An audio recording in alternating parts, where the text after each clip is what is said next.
네, 아무 인사도 없이 대책도 없이 지난번 파일이 끝났습니다. 그럴 만한 사정이 있어요. 왜냐하면 시간이 1시간 이상 넘어가 버리면 파일 용량이 기가바이트 이상으로 커져서 유튜브에 올라가질 않아요. 그래서 중간중간 끊어줘야 되는데 선생님이 너무 열광을 하다 보니까 시간 가는 줄 몰랐어요. 45분이 넘어갔더라고요. 자, 그러면 다시 지난 파일에서 연력학 제1법칙까지 했거든요. 연력학 제1법칙은 항상 우리가 이제 피스톤이 있고 여기 실린더가 있고, 실린더는 주사기고 피스톤은 뭐냐면 왕복 운동하는 거예요. 주사기를 이렇게 누르면 들어가고 그러는 거 있잖아요. 그래서 여기 그림으로 그려놓은 건데 이 실린더에 열을 가하잖아요. 그래서 열을 가하는 거예요. 아까 이제 스tirling 엔진에서 이렇게 됐는데 우리 실제 엔진은 여기에서 열이 가해지는 거, 기체하고 기름이 여기 들어와서 연소가 되거든요. 하여튼 외부에서 열을 공급을 합니다. 외부에서 열 에너지를 공급을 하면 그 피스톤 내부 에너지가 증가해요. 내부 에너지가 증가하고 온도가 올라간다는 뜻이에요. 그리고 나서 외부에 일을 하게 된다라는 거예요. 외부에서 일을 하거나 외부로부터 일을 받거나, 이게 인력학 제1법칙이었습니다. 그래서 이제 관계된 문제들을 풀었고, 오늘은 56쪽, 57쪽에 있는 열기관에서의 열과 일. 그래서 이제 부피가 일정한 과정, 이걸 등적 과정이라고 합니다. 등적 과정. 그다음에 압력이 일정한 과정, 이걸 등압 과정. 압력이 같을 등자를 쓰니까요. 온도가 일정한 과정, 등온 과정. 열의 출입이 없는 과정, 그러면은 단열 과정이라고 해요. 이건 등열 아니고 단열. 자, 이것이 다 연력학 제1법칙에 나와 있는 이 Q는 U 플러스 W라고 하는 이 공식을 좀 암기를 하고 있어야 여러분들이 이해할 수 있습니다. 굉장히 좀 여러분들이 처음 접하는 내용이기 때문에 어려울 수 있습니다. 자, 잘 따라오세요. 자, 연력학 과정이라고 하는 것은 이제 금방 말했던 등적 과정, 등압 과정, 등온 과정, 단열 과정, 이렇게 이런 걸 열역학적 과정, 열역학 과정이라고 합니다. 그래서 기체가 외부와 상호작용을 하면서 한 상태에서 다른 상태로 바뀌는 것을 말해요. 한 가지 상태에서 이런 상태에서 다른 상태로 상태를 바꿔가는 거. 그래서 이제 기체 상태였는데 액체 상태였다거나 뭐 이렇게, 또는 액체 상태에서 기체 상태로 바뀐다거나 그러면서 일을 한다거나 이런 걸 말합니다. 자, 그럼 먼저 부피가 일정한 과정을 보겠습니다. 부피가 변하지 않는 연력학 과정을 등적 과정이라고 합니다. 최적할 때 부피가 변하지 않다, 부피가 일정하다, 등적 과정이라고 합니다. 자, 그러면은 우리가 2W는 이걸 P 곱하기 델타 V였는데 델타 V가 0이니까 일을 하지 않습니다. 일을 하지 않아요. 그래서 열을 가했죠. 열을 가하면은 원통의 내부 온도만 올라가요. 내부 온도만 올라가고 피스톤이 움직이질 않아요. 왜냐하면 체적이 변화가 없으니까. 그러니까 어떻게 되냐? 온도가 올라가면서 압력이 커져요. 자, 부피가 변하지 않으니까 피스톤이 하는 일은 제로예요. 그러면은 연력학 제1법칙의 공식에서 W가 제로니까 어떻게 되겠어요? 자, Q는 어떻게 되겠어요?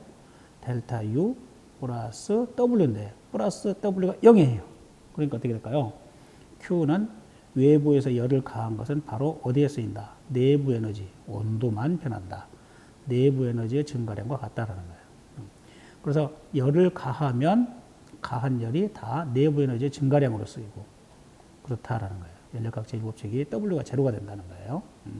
왜? 델타 V가 0이니까 W는 이퀄 P 곱하기 델타 V라고 했으니까 기체에서 하는 일은 0이 돼버리죠. 델타 V가 0이니까. 자, 그래서 거기 그래프에 보면은 면적이 없어요. P1에서 P2로 이렇게 올라갔기 때문에. 자, 여기서 보면은 PV 그래프의 아래쪽 면적이란 건 요거예요. 요거 면적 있어요, 이거? 없잖아요. 그래서 0이에요. 자, 뭐가 된다? 이 일은 0이 된다. PV 그래프의 면적이 0인데 여기에 주황색 선이 그리는 면적은 없는 거죠.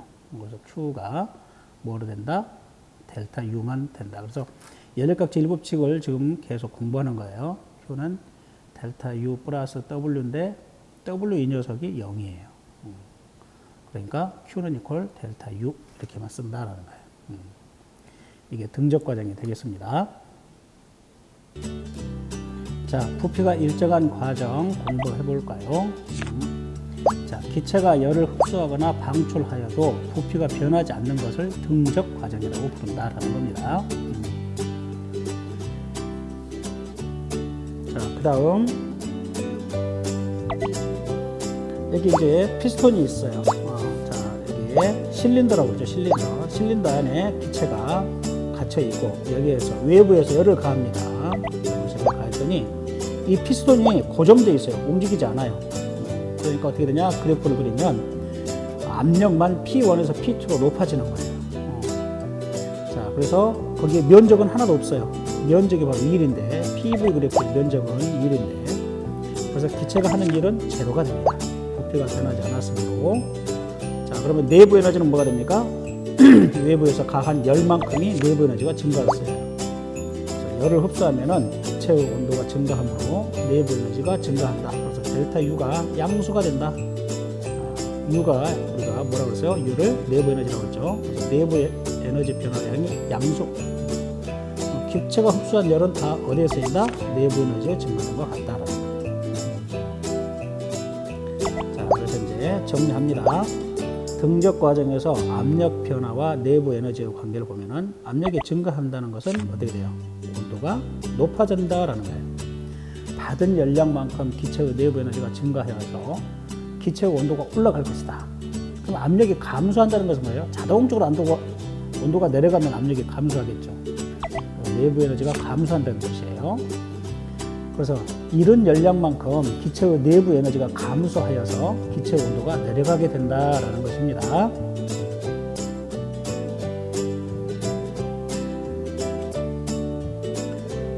자, 그러면은 이제 두 번째로 압력이 일정한 과정을 공부하도록 하겠습니다. 압력이 일정한 연력학 과정을 등압 과정이라고 부른다. 등압 과정. 압력이 일정하면 어떻게 될까요? 압력이 일정한 과정. 압력이 일정함으로 부피가 커지면 기체의 온도는 높아진다는 거예요. 자, 압력이 일정함으로 어떻게 됩니까? 압력이 일정하게 유지하려면 체적이 커져야 되겠죠. 피스톤이 오른쪽으로 움직이게 돼 있어요. 그래서 기체의 온도가 높아집니다. 자, 그래서 기체의 부피가 커지므로 기체가 피스톤의 일을 하게 됩니다. 피스톤이 밀어내죠. 일을 하게 되고 온도가 높아지므로 기체의 내부 에너지가 또 증가할 거예요. 전체가 다 일은 못 하거든요. 자, 그래서 기체가 흡수한 열은 기체의 내부 에너지의 변화량과 기체가 외부에 한 일을 합과 같아요. 연력각체 일법칙 그대로예요. Q가 어떻게 되냐면은 내부 에너지가 증가했어요. 그리고 두 번째 온도가 높아졌어요. 플러스 일도 했어요. W는 꼴 P 곱하기 델타 V니까. 자, 연력각체 일법칙을 그대로 쓰는 게 등압과정이에요. 등압과정. 자, 그 다음 등압과정은 자, 여기서 외부에서 열을 가했더니 아까는 등적과정은 이게 피스톤이 움직일 수 없었으니까 온도만 증가했잖아요. 근데 이제 피스톤이 움직여요. 그러면 여기에서 열을 가한 것만큼 온도가 다 올라가냐? 그렇진 않아요. 온도가 올라갔어요. 온도가 이렇게 올라갔어요. 온도가 올라가면서 압력을 가하니까 어떻게 되냐? 피스톤을 위로 올렸어요. 자, 그래서 그래프로 보면은 압력이 일정해야 되니까 여기서 이렇게 이동했어요. V1에서 V2로 이렇게 체적이 변했어요. 부피가 변했어요. 연력각체 일법칙이 Q는 내부 에너지 변화량 플러스 한 1 이렇게 되죠. 그대로 쓰면은 P 곱하기 델타 V가 바로 1이니까 델타 U 플러스 P 곱하기 델타 V는 Q 뭐 이렇게 써도 되고요. 자, 그래서 연력각체 일법칙이 그대로 적용되는 게 등압 과정이다. 자, 등압 과정 선생님 너무 어려운데요. 자, 등압 과정하고 등적 과정하고 선생님이 알기 쉽게 설명드릴게요. 자, 라면을 끓여요, 여러분들. 라면을 끓여요. 그러면은 우리 지금 정상적으로 1기압 상태, 1기압 상태. 라면을 끓이는데 뚜껑을 열고 끓였어요. 그러면은 압력이 일정하잖아요. 자, 그러면은 가스레인지로 열을 가하죠. 그러면은 거기에 라면이 끓으면서 온도가 올라가겠죠. 그런데 이 뚜껑이 없으니까 뚜껑을 밀어 올리는, 뚜껑을 닫아놓으면 막 밀어 올려요. 일기압하고 같아지려고 밀어 올릴 거 아니야. 막 오르락 내려갈 거야, 뚜껑이. 자, 이거 일을 하는 거예요. 자, 그런데 등적 과정은 뭐냐면은 이 뚜껑이 움직일 수가 없어요. 어떻게 무겁든지. 그러니까 어떻게 되냐? 여기 온도가 계속 올라가는 거예요. 그게 바로 뭐냐면 압력밥솥이에요. 압력밥솥. 압력밥솥은 계속 온도가 올라가는 거죠. 그래서 이제 나중에 밥이 다 된 다음에 그 압력을 어떻게 돼요? 피 하면서 밖으로 빼내죠. 그래서 압력밥솥이 등적 과정. 그러니까 온도가 더 빨리 올라가요. 압력밥솥은 온도가 빨리 올라가요. 라면을 끓일 때 라면을 빨리 먹으려면 뚜껑을 닫아줘야 되겠죠. 압력밥솥처럼. 자, 하여튼 그렇습니다. 인력학적 일법칙을 그대로 만족한 게 바로 뭐다? 등압 과정이다 라는 겁니다. 자, 압력이 일정한 과정을 공부하도록 하겠습니다. 등압 과정은 열을 천천히 가하여서 피스톤이 일정한 속력으로 움직일 때 실린더 내부의 압력은 변하지 않습니다. 왜? 일기압이 되려고 피스톤을 밀어 올려줘요. 압력이 외부와 압력이 같아지려고. 이런 것을 등압 과정이라고 부른다. 자, 그러면은 외부에서 열을 가하면 어떻게 된다? 아까 등적 과정은 피스톤이 움직이지 않았는데 이제는 밀어 올려요. 온도가 올라가면서 압력이 증가하니까 이렇게 밀어 올리죠. 외부에 일을 한 거예요. 얼마만큼 일을 하냐면은 이 그래프에서 V1에서 V2만큼 움직인 이 면적만큼. 아까 등적 과정은 면적이 없었죠. 세로축으로 이렇게 올라갔으니까. 자, 그래서 여기 등적 과정에서 부피 압력이 아니에요. 이거 등압 과정이에요. 이거 그래프 틀렸어요. 여기 등적 과정 등압으로 보세요. 선생님 여기 지금 펜으로 만들어서 지울 수가 없네. 등압 과정에서 부피 압력 그래프입니다. 네, 여러분들 56쪽에 그대로 그래프에 나와 있습니다. 맨 아래쪽에. 자, 그래서 거기 P 곱하기 압력은 일정하니까 등압 과정 델타 V. 부피는 변했어요. 그랬더니 그것이 바로 1이다. 그래서 부피가 증가하면 외부에 대하여 일을 해주는 거예요. 외부에 대하여 일을 해주는 거고, 피스톤이. 만약에 부피가 감소했어. V2에서 V1으로 반대로 감소했어. 그것은 간호사가 눌러준 거죠. 외부에서 일을 해주는 거예요. 잘 알아들었나요? 외부에서 일을 해준 거예요. 부피가 줄어들면. 부피가 늘어난 것은 그 기체가 외부에 대하여 일을 해주는 거예요. 외부에 대하여 일을 했느냐, 외부에서 일을 해줬느냐, 완전히 반대말이 됩니다. 자, 우리 이제 미성숙한 중등에서 이제 고딩으로 여러분들 사고를 좀 올려야 되겠어. 외부에 대하여 일을 한다. 외부에서 일을 해준다. 이 차이가 완전히 반대라는 거. 자, 그래서 기체가 하는 일은 뭐냐? W는 P 곱하기 델타 V. P 곱하기 V인데 이게 양수야. 그러면은 외부에 대하여 일을 해주는 거고, 이게 델타 V가 음수야. 그러면은 외부에서 일을 해주는 거야. 내부 에너지는 열을 흡수하여 부피가 팽창하는데도 압력이 일정하므로 온도는 증가해요. 그래서 내부 에너지도 증가가 돼요. 내부 에너지도 증가합니다. 등압 과정은. 그러면 기체가 흡수한 열은 어떻게 되느냐? 연력학 제1법칙을 그대로 따른다라는 거야. 그대로. 자, 그래서 기체가 흡수한 열은 내부 에너지의 증가량 플러스 기체가 외부에 한 일의 합과 같다라는 거야. 합과 같다고 했으니까 플러스가 되는 거죠. 자, 그래서 등압 과정에서 기체의 부피 변화와 내부 에너지의 관계를 보면은 기체가 팽창할 때는 부피가 V1이 더 적고 V2가 더 커요. 나중 부피가 더 커요. 그러니까 양수가 되겠죠. 그러면은 기체가 받은 열량은 외부의 한 일과 내부 에너지의 증가량은 합과 같다라는 거고, 기체가 압축됐어요. 누군가가 간호사가 눌러줘야지, 주사기가 눌러주죠. 피스톤이. 외부에서 일을 해준 거예요. 그래서 기체가 잃은 열량은 외부에서 받은 일, 외부에서 해준 일과 내부 에너지 감소량은 합과 같다라는 거예요. 온도도 낮아지니까. 온도가 낮아지고 수축해야지 피스톤을 잡아당길 거 아니야, 안쪽으로.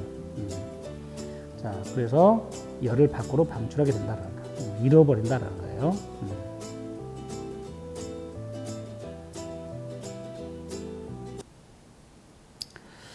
자, 여러분들 맨날 물리만 공부하니까 선생님이 좀 재밌는 이야기 하나 해주고 갈까. 자, 우리 이제 여기 평균이란 말을 선생님이 많이 썼는데, 평균 온도란 말 지난번에 설명했었죠. 빨래가 0도 이하에서도 마른 이유. 자, 우리가 평균적으로 보면, 남자가, 키를 갖고 한번 따져볼까? 여자보다 커요. 그 이유를 증명할 수 있을까? 천하의 물리선생님 이런 거 어떻게 수학적으로 증명이 가능하나? 뭐 생물 선생님은 DNA가 DNA를 보면은 그 키가 크게끔 남자가 더 돼 있겠지 이렇게 이제 말을 하겠죠. 그 DNA가 어떤 DNA인데요? 그 DNA를 교체하면 나 키가 커져요. 뭐 이런 식으로 이제 질문해주면 복잡해지겠죠. 자, 그럼 우리 물리선생님은 어떻게 하는가 봅시다. 남자가 여자보다 크다. 수학적으로 증명을 한번 해볼까요? 심심하니까. 키만 가지고 따져봅시다. 선생님은, 자, 이거 한국 사람만 알기 때문에 선생님이 한국 사람한테만 설명을 해요. 이거 한국 사람만 알아들을 수 있어요. 자, 이게 삼각형이 있어요. 삼각형 A, B, C가 있어요. 삼각형 A, B, C가 있어요. 이것만 그리면은 남자가 여자보다 크다는 거 증명돼 버려요. 자, 그러면은 삼각형 내부 합. 자, 그러니까 각 A 플러스 각 B 플러스 각 C. 자, 이것은 180도가 될 걸? 삼각형 내부의 총합은 180도잖아. 그런데 각 C는 여기 있는 각 C 이것은 180보다 훨씬 적을 걸? 그죠? 그러니까 봐봅시다. 각 A 플러스 각 B 플러스 각 C가 이게 더 크죠? 180도가. 각 C보다. 자, 그럼 우리 세종대왕께서 얼마나 우리 한글을 잘 만들었는가 봅시다. 각 A, 각 B, 각 C를 우리 순 한국말로는 총각이라고 총각이라고 쓰겠습니다. 자, 각 C를 한글로 써보세요. 자, 그럼 다 됐죠, 이제. 눈치챘어요?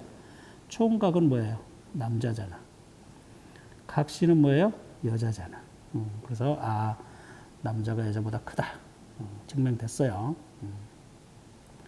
너무 심심해서 선생님이 한번 농담을 했습니다. 자, 계속 넘어가서 이제는 뭐가 있어요? 온도가 일정할 때라고 하는 거. 자, 온도가 일정한 과정을 뭐라고 하느냐? 온도가 일정한 과정을 등온 과정이라고 부릅니다. 등온 과정. 자, 등온 과정이라고 하는 것은 뭐냐면 여러분들이 중학교 때 보일의 법칙이라고 배웠어요. 보일의 법칙. 보일이라는 사람, 보일의 법칙. 기체의 온도가 일정하게 유지되면 언제? 아까는 첫 번째는 최적 부피를 일정하게 했었고, 이제 두 번째는 뭘 일정하게 했었어? 압력을 일정하게 했었어. 세 번째는 이제 온도를 일정하게 보자라는 거야. 그러면 기체의 온도가 일정하게 유지되면서 부피가 변하는 연력학 과정을 등온 과정이라고 하는데요. 자, 연력학 제1법칙을 그대로 사용을 해봅시다. Q는 이퀄 델타 U 플러스 W인데요. 온도하고 관계된 게 뭐냐면은 내부 에너지거든요. 온도하고 관계된 게. 그러니까 요게 일정하다는 거야, 요게. 그럼 어떻게 됐겠어, 이제? 결과적으로. Q는 여기 외부에서 가한 열은 E라고 관계가 되는구나. 이렇게 보면 되겠어요. 요거 이제 등온이니까 이것은 없어지고, 이 항은 없어지고, Q는 W다. 이렇게만 보면 되겠어요. 자, 그럼 계속 설명해 봅시다. 자, 온도가 일정할 때, 이제 부피가 커지면 기체의 압력은 작아진다. 자, P하고 V는 P 곱하기 V는 C 일정해야 되거든. 여러분들이 중학교 때 배웠던 내용이 일정하다. 그러면은 봐봐. 여기서 온도가 일정할 때 부피가 커지면 커진 것만큼 어떻게 돼요? 압력이 감소해야죠. 그래야지 이 값이 일정하죠. 그래 안 그래? 자, 그래서 온도가 또 일정함으로 델타 T 온도 변화가 제로야. 그러면 내부 에너지는 어떻게 된다? 0이다. 우리가 델타 U는 뭐라 그랬어요? N 곱하기 델타 T 그랬거든요. 이 온도하고 내부 에너지하고 같아요, 사실은. 그래서 여기 내부 에너지가 변화량이 제로면 온도도 제로야. 온도가 일정하다는 거야. 온도가 일정하면 내부 에너지도 일정하다라는 거야. 그래서 이제 연력학 제1법칙 공식을 그대로 써놓고 이걸 제로로 놓으면 흡수한 열만큼 기체가 외부에 한 일과 같다라는 거예요.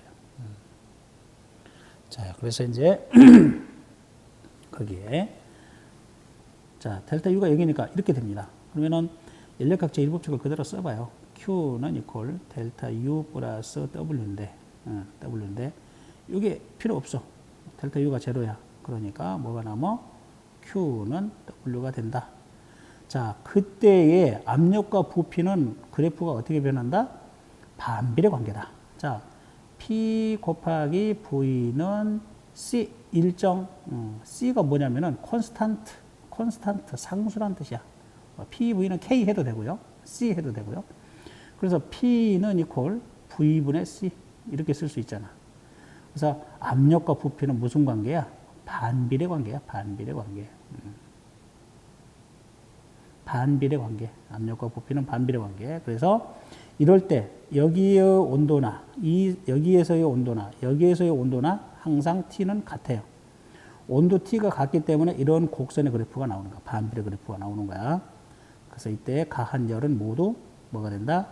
외부에 하는 일이 된다라는 거야.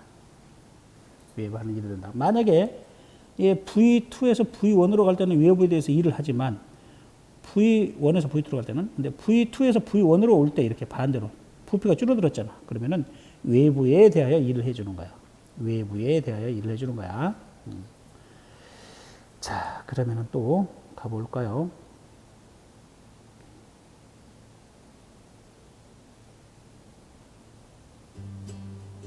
자, 등온 과정 보겠습니다. 온도가 일정한 과정. 자, 기체의 온도가 일정하게 유지되면서 부피가 변하는 과정인데 이걸 등온 과정이라고 한다. 자, 그러면 연력학 제1법칙이 어떻게 변한다라고 하는 거 이제 한번 설명했어요. 보일의 법칙, 우리가 중학교 때 배운 것 같은데 이 주황색 선 어디에서든지 온도는 같아요.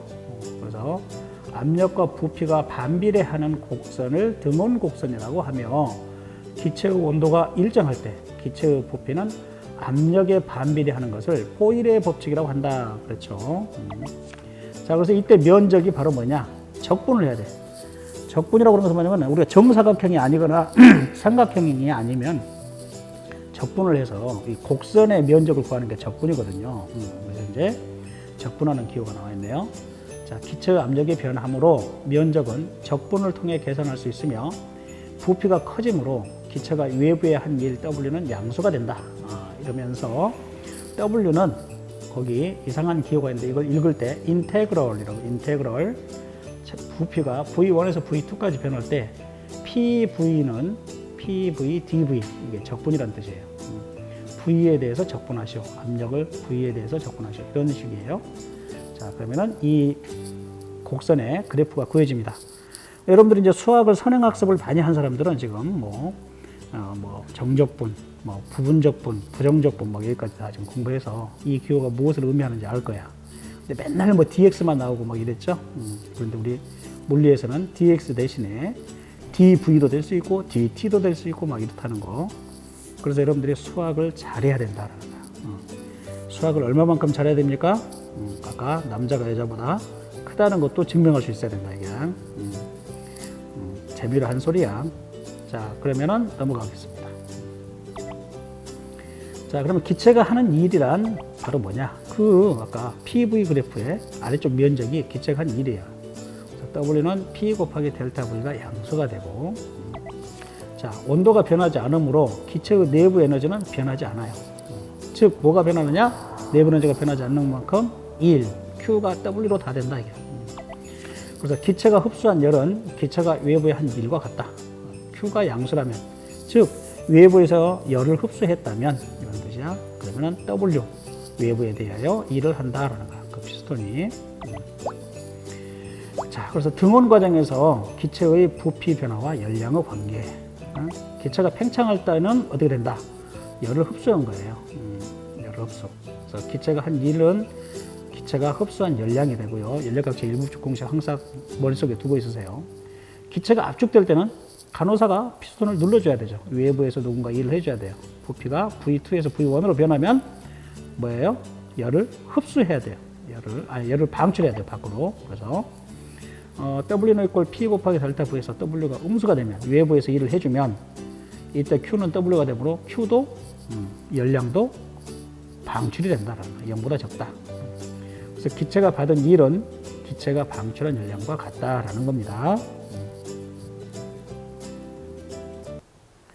자, 마지막으로 열의 출입이 없는 과정이 있습니다. 이것을 단열 과정이라고 부릅니다. 아까 이제 우리가 그 피스톤이 이렇게 있으면은 이렇게 실린더가 있으면 여기에 이렇게 뭐예요? 피스톤이 이렇게 있다고 그랬죠? 피스톤이 들어가고 나가고 할 수가 있어요.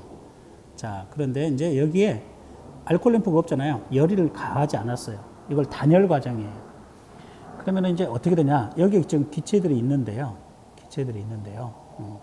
이 피스톤을 강제로 잡아 빼봐요. 이렇게 강제로 잡아 빼요. 그러면은 여기에 있는 기체 분자들은 내부 에너지가 어떻게 되냐면 감소해요.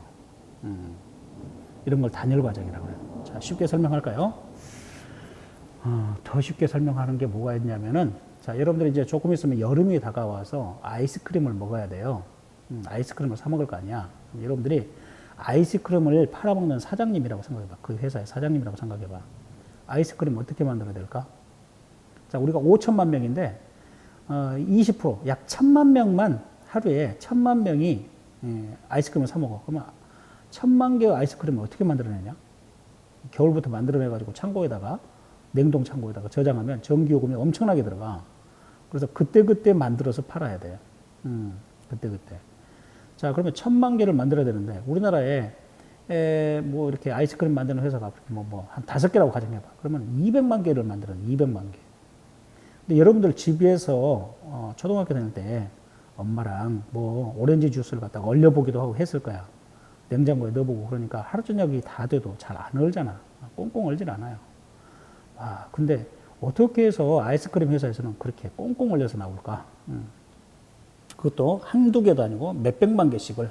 그걸 한번 생각해봐요. 그걸 아는 사람은 돈을 벌 거고, 그걸 모르는 사람은 어떻게 될까? 돈도 못 벌고, 그럴 거 아니야. 자, 돈 버는 방법 알려줄게. 자, 이게 우리 학교 건물만 하게 공장이 이렇게 실린더가 있어요. 실린더가. 그래서 단팥에다가 아니면 오렌지 주스 같은 거, 그거에다가 통에다가 이렇게 아이스크림 만들 것을 쭉 컨베이어 벨트를 타고 여기 들어와서 자동으로 상자가 만들어졌어. 자, 지금 현재 온도가 굉장히 높아. 이것을 이 피스톤이 이제 있는데, 이 피스톤이 굉장히 커서 사람이 끌어당기지 못해요. 전기의 힘으로, 모터로 이렇게 강제로 잡아 뺍니다. 잡아 빼. 그러면은 부피가 어떻게 되냐면은 늘어나게 돼. 부피가 늘어나면서 온도가 내려가는 거야. 온도가 내려가서 영하 80도도 만들 수 있고, 영하 60도도 만들 수 있고, 그래요. 여기에서 얼마나 잡아 빼느냐에 따라서. 자, 그래서 전기 모터의 힘을 빌려서 이걸 잡아 빼요. 공기는 들어가지도 않아요. 나오지도 않고. 그럼 더 많이 빼면 진공 상태가 되겠죠. 그렇죠.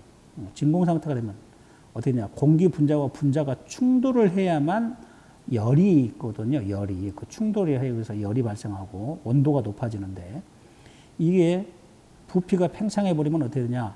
분자와 분자 사이의 간격이 멀어져서 충돌하지를 못해요. 그래서 온도가 내려가요. 즉, 내부 에너지가 감소해요. 음수가 돼요. 그러니까 온도가 내려가는 거야. 온도가 내려가는 거야. 잡아 빼면. 자, 반대로 이것을 잡아 누르면 어떻게 될까요? 온도가 증가해요. 여기에 아무런 열이 없는데, 열을 가하지 않아도 온도를 올릴 수도 있고 온도를 낮출 수가 있는 거예요. 이런 것을 열의 출입이 없는 과정, 즉 단열 과정이라고 부른다 이게. 자, 이렇게 해서 아이스크림 회사에서는 이 피스톤을 아주 크게 만들어요. 공장을. 그래서 우리 학교 건물만 하게 가지고 자동으로 오늘 만들 거 수백 개 또는 수만 개의 아이스크림 통을 여기다 집어넣어요. 단팥에다 집어넣어가지고 설탕에다 설탕물을 막대기 하나씩 꽂아서, 그래가지고 이렇게 피스톤을 잡아 빼 억지로. 굉장히 힘들어. 에너지가 많이 들어. 전기로 뽑아, 전기로. 그랬더니 온도가 낮아져서 여름에 그 많은 냉동 창고에서 얼음도 만들어내고 그러는 거예요. 이걸 단열 과정이라고 합니다. 자, 그러면 기체가 단열 팽창을 하면 이제 금방 피스톤을 잡아 빼는 거 이걸 단열 팽창이라고 그래요. 그러면은 기체의 부피가 커지므로 기체는 외부에 일을 하게 돼요. 외부에 일을 한 것처럼 온도가 낮아지게 된다 이게. 근데 기체가 원래는 흡수해가지고 열을 해가지고 일을 하는 건데 흡수할 열이 없어. 그런데 외부에 일을 했어. 그러니까 어떻게 될까? 내부 에너지가 작아지는 거야. 내부 에너지는 뭐하고 관계가 있어? 델타 U는 T하고 관계가 있어. T 온도하고 NT라고 그랬죠. 자, 기체의 내부 에너지는 절대 온도에 비례하기 때문에 단열 팽창을 하면 기체 온도가 내려가더라라는 거야. 기체 온도가 내려가더라. 자, 그래서 기체 온도가 내려가더라라는 거야. 그래서 이제 이 그래프는 여기 있는 압력 부피 그래프에서 이 T1이라고 하는 것은 뭐이고 T2라고 하는 것은 뭐냐면은 자, 온도가 더 T1이 높아요. T1이 T2보다 더 높아요. 자, 그래서 여기 점선으로 되어 있는 거 이것은 바로 뭐냐면은 등온 곡선이에요. 등온 곡선. 뭐예요? 아까 등온 곡선 보일의 법칙. 그래서 T1이라고 하는 점선이 있고 T2라고 하는 점선이 있는데 자, 이렇게 주사기를 피스톤을 외부에서 잡아 뺐어요. 강제로 잡아 뺐어요. 그래서 부피를 변화시켰어요. 부피를 더 늘렸어요. 그러면은 여기에 면적이 주황색에 해당되는 여기 이 면적에 해당되는 것만큼 외부에 일을 하게 된 거야. 그러니까 여기에 외부에 일을 한 것만큼 어떻게 되냐? 온도가 낮아져 버려요. 피스톤 내부는 온도가 낮아지게 된다. 그래서 이제 Q는 델타 U 플러스 W가 연력각체 1법칙이잖아. 근데 이게 0이야. 단열 과정은. 이게 0.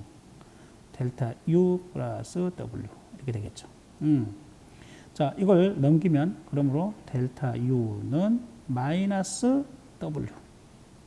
자, 델타 U는 마이너스 P 곱하기 델타 V. 이렇게 돼요. 그래서 부피가 늘어나게 되면 델타 V가 양수이면 봐보세요. 여기가 마이너스가 있으니까 이제 어떤 일이 벌어지냐면은 델타 V가 최적이 양수이면 어떻게 됩니까? 델타 U는 음수가 되는 거야. 온도가 내려간다는 뜻이야. 온도가 내려간다는 뜻이야. 강제로 부피가 팽창하면. 자, 부피를 줄여줬어. 부피를 외부에서 눌러버렸어. 단열 압축이라고 그래, 그보다. 단열 압축. 그러면 어떻게 되냐? 델타 U가 양수가 돼. 내부 에너지가 양수가 된다는 것은 뭐냐? 온도가 올라간다는 뜻이야. 온도가 올라간다는 뜻이야. 여기는 온도가 내려간다는 뜻이고. 그래서 이제 여러분들 아이스크림 사장해도 시켜줘도 할 수 있겠어요? 무엇으로 인해서 돈을 버는지, 저 많은 공장들이 도대체 무엇으로 만들어서 먹고 살까? 어떤 원리로 저 공장을 돌릴까? 다 물리학, 화학에서 나오는 그런 것으로 수많은 공장에서 제품들을 쏟아내고 있어요. 수많은 제품들을. 자, 그 다음에 또 뭐가 있을까요? 그러면은 다시 음악을 들으면서 등온 과정 이해하도록 하겠습니다.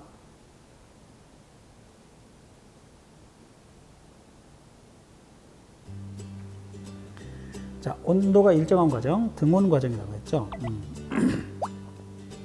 기체의 온도가 일정하게 유지되면서 부피가 변화하는 과정, 등온 과정이라고 부른다. 그래서 압력 부피 그래프가 곡선이 두 개가 나와요. 온도가 일정해요. 자, 이것은 높은 온도, 압력과 부피가 반비례하는 곡선을 등온 곡선이라고 그래요. 지난번에 했어요. 기체의 온도가 일정할 때 기체의 부피는 압력에 반비례하는 것을 보일의 법칙이라고 하죠. 그래서 여기 면적이 바로 뭐였어요? 1이었죠. 1. 기체가 외부에 한 1. 자, 근데 이제 이게 두 개야. 어이구, 온도가 일정한 과정을 좀 하고 있어요? 어이구, 미안요. 단열 과정을 하는데 선생님이 또 온도가 일정한 등온 과정을 하고 있었어. 아, 이상하다 했어. 적분기호가 나오고 길래. 자, 열의 출입이 없는 과정, 단열 과정을 하고 있습니다. 한 1분 정도 착각했습니다. 단열 과정. 자, 압력과 부피 그 곡선이 두 개가 나와야 돼. 하나는 T1, 하나는 T2. 어디가 더 높아요? 위에 있는 게 온도가 더 높아요. T1이 T2보다 높아요. 자, 자, 그래서 V1에서 V2는 부피를, 작은 부피를 큰 부피로 만들었어요. 그래서 피스톤을 억지로 잡아 뺐어요. 모터를 통해서 사람 힘이 또 빼든지. 자, 주사기에 주사바늘 빼고 거기에 주사액 집어넣지 말고 그냥 공기를 집어넣고 끝을 막은 다음에 확 잡아 빼면은 그 주사기 안에 내부는 온도가 굉장히 낮아져요. 낮아집니다. 자, 그래서 부피가 팽창하였으므로 W는 양수이다. 외부에 일을 한 거예요. 자, 그러면은 T1이었던 온도가 T2로 변해요. T1이었던 온도가 T2로 변했고, 그때 당시에 한 일은 거기에 주황색이 그리는 면적이에요. 그래프의 면적. 자, 그래서 Q는 어떻게 되냐? 열을 흡수하지 않았어요. 그러니까 내부 에너지가 감소하고 온도가 낮아져요. 자, 여기 반짝반짝하고 있죠? 자, 이것은 바로 뭘까요? 단열 팽창 곡선으로 온도가 높은 등원 곡선에서 온도가 낮은 등원 곡선으로 갈아타는 거예요. 자, 그래서 온도가 낮아진다. 자, 그래서 기체가 하는 일은 단열 팽창하는 경우, 단열 팽창, 억지로 잡아 빼는 경우 외부에 일을 하게 됩니다. 자, W는 P 곱하기 델타 V가 양수. 자, 그러면 내부 에너지는 기체가 열을 흡수하거나 방출하지 않으므로 Q는 0이 된다. 그래서 기체가 흡수한 열은 어떻게 되느냐? 기체가 흡수한 열은 기체가 외부에 한 일만큼 내부 에너지는 감소한다.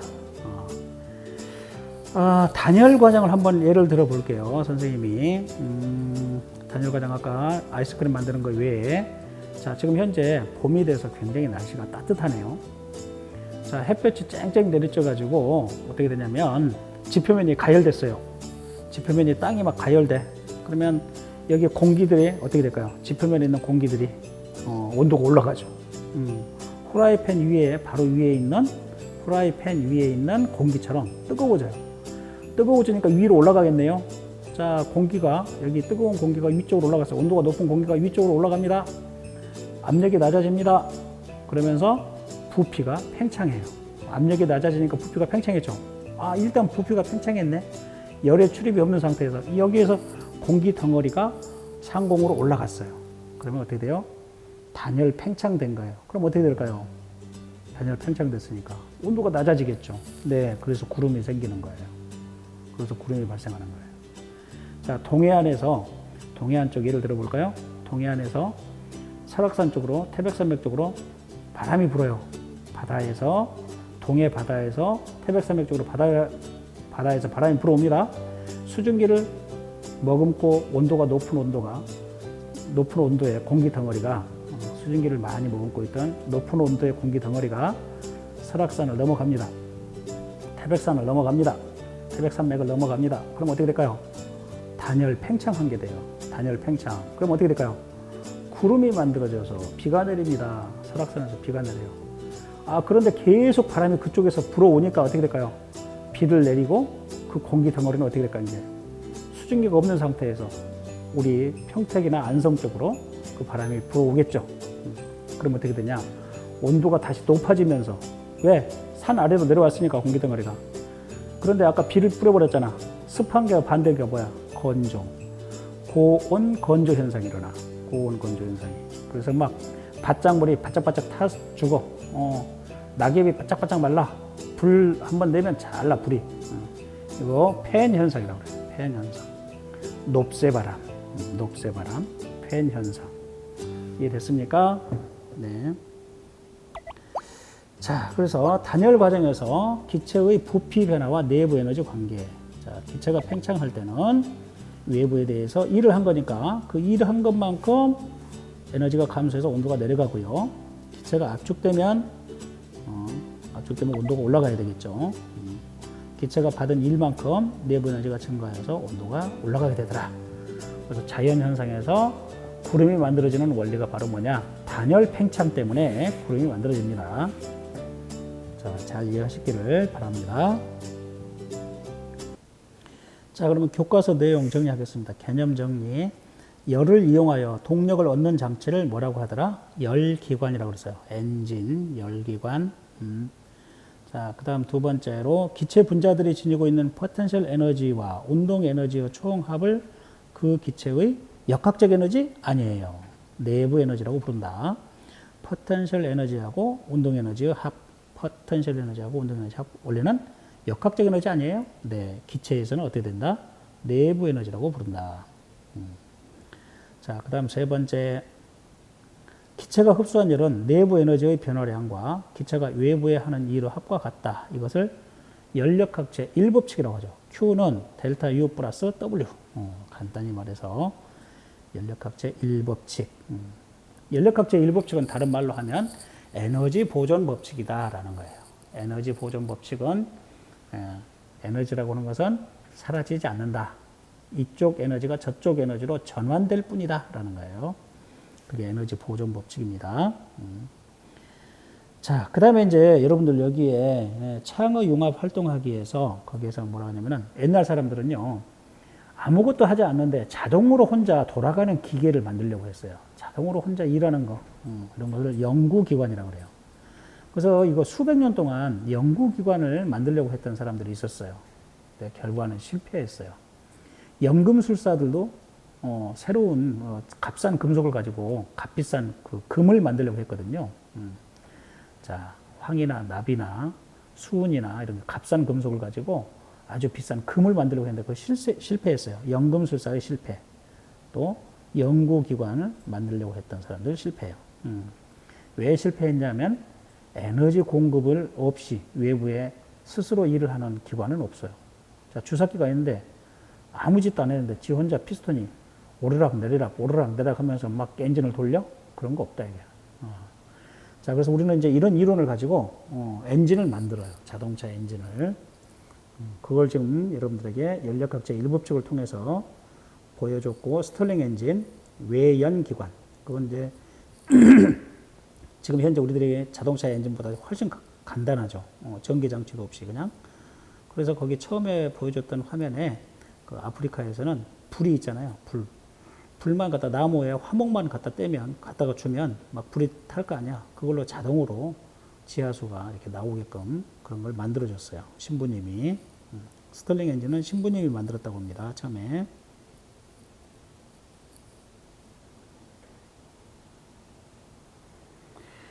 자, 지금부터 여러분들 이제 화면에 노트 필기하는 화면을 보여줄 테니까요.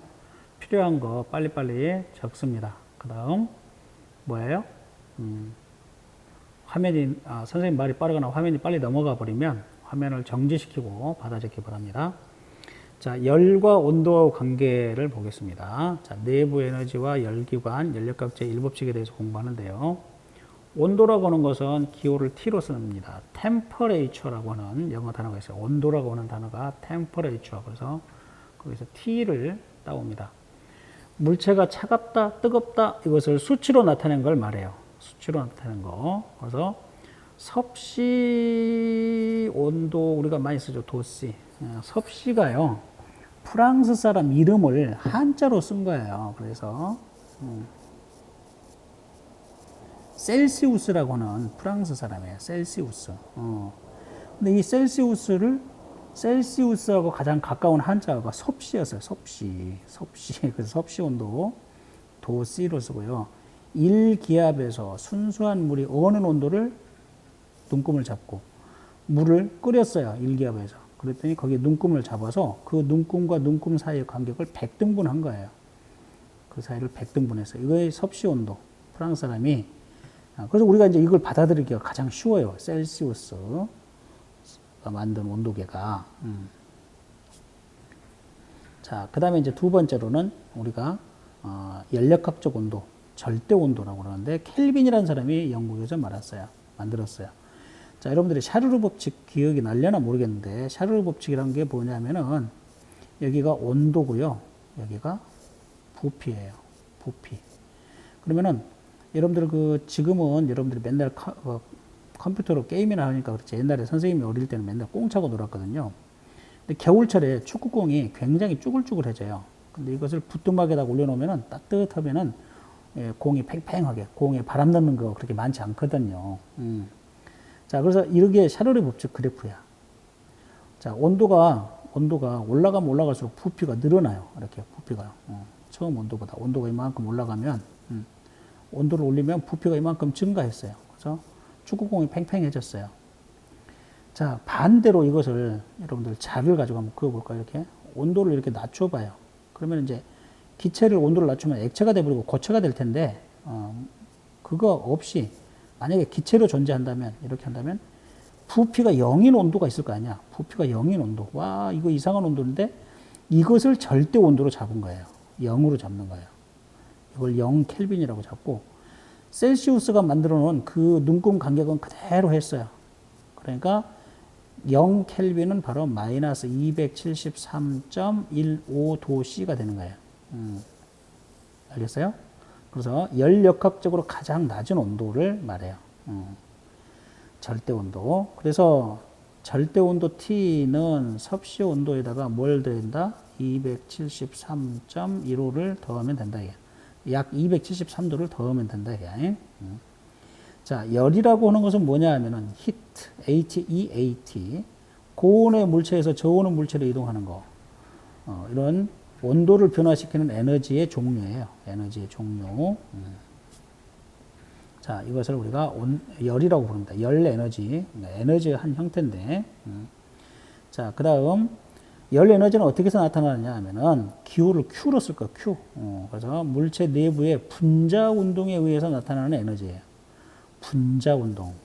분자들이 막 충돌하면은, 충돌이 작고 그러면은, 충돌 에너지가 바로 뭐냐, 열 에너지로 나타나는 거예요. 자, 열량이란 고온의 물질이 잃거나 저온의 물질이 얻은 열 에너지의 양. 자, 여기서 보면은 이 그래프에서 보면 여기 저온의 물체하고 고온의 물체하고, 즉 따뜻한 물하고 찬물하고 한 컵에다가 담궈 봐봐. 그러면은 찬물의 온도는 올라갈 거고 따뜻한 물의 온도는 내려갈 거 아니야. 그래서 정상적으로 온도가 똑같은 거. 여기를 열 평형 상태라고 해요. 열 평형 온도.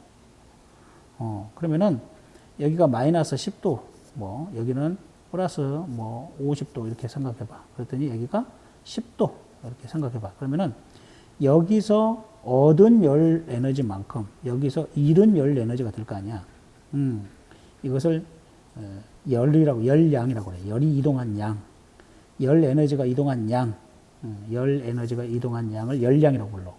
단위는 칼로리, 킬로칼로리, 줄, 킬로줄 다 쓰는데, 자, 킬로칼로리, 그 다음에 줄, 이것이 우리의 뭐가 되냐면 칼로리하고 줄이 SI, 국제 표준 단위가 되겠어. 그래서 여러분들 이제 여학생들 보면은 뭐 다이어트 할 때 몇 칼로리, 몇 칼로리 음식에서 막 나오고 그러죠.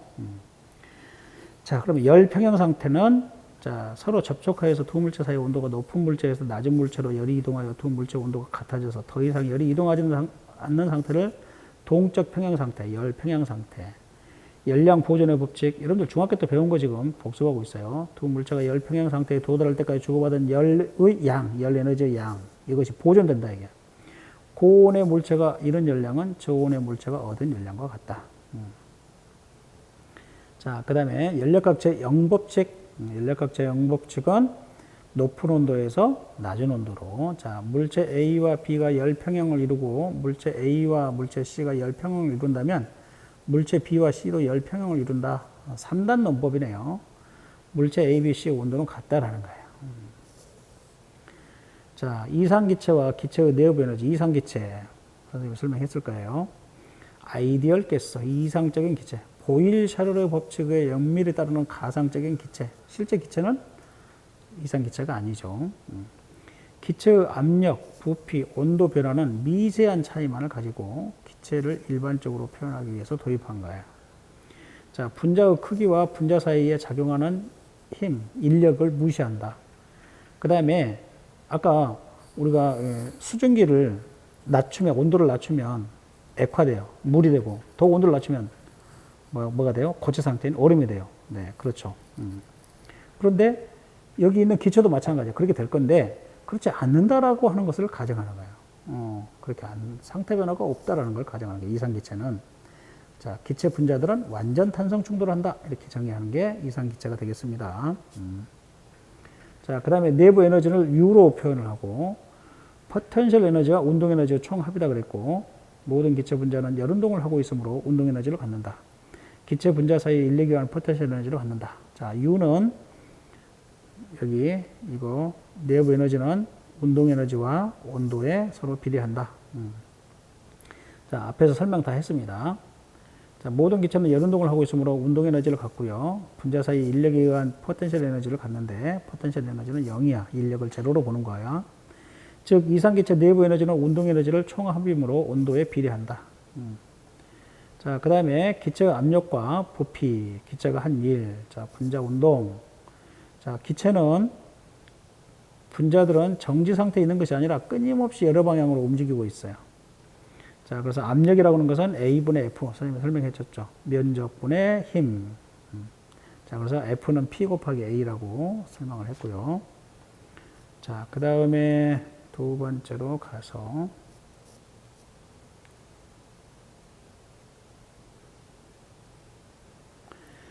단위는 파스칼이 있어요. 파스칼. 1파스칼은 1제곱미터에 1뉴턴의 힘이다. 1기압은 760mm 수은 기둥이 있어요. 수은 기둥을 76cm, 760mm.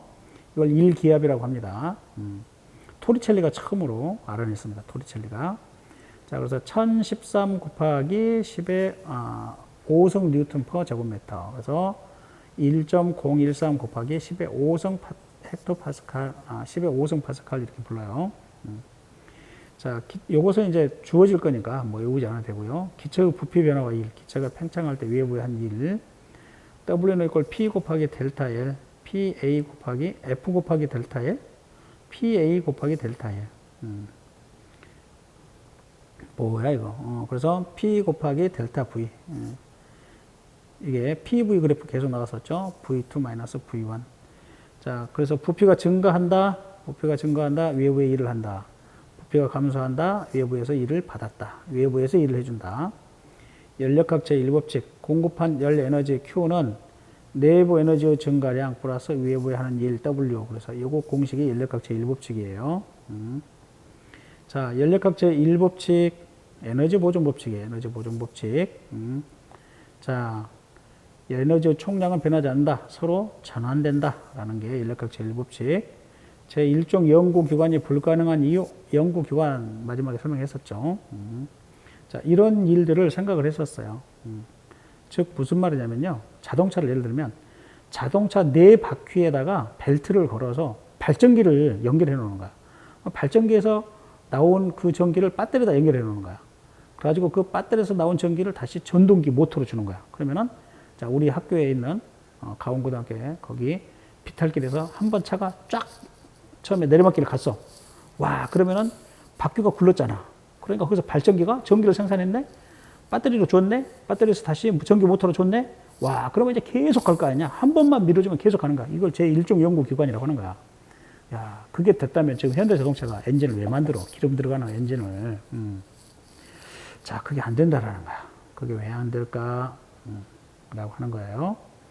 자, 여기 문제풀이 다 됐으니까 여러분들 풀어보시고요. 지금 시간이 굉장히 빨리 흐르고 있습니다. 연력학 과정, 등원 과정, 여기는 등원 과정부터 나왔네요.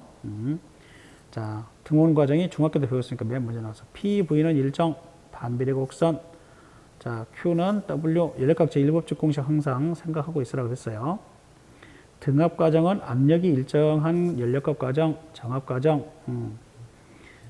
요것은 지금 정압 과정인가요?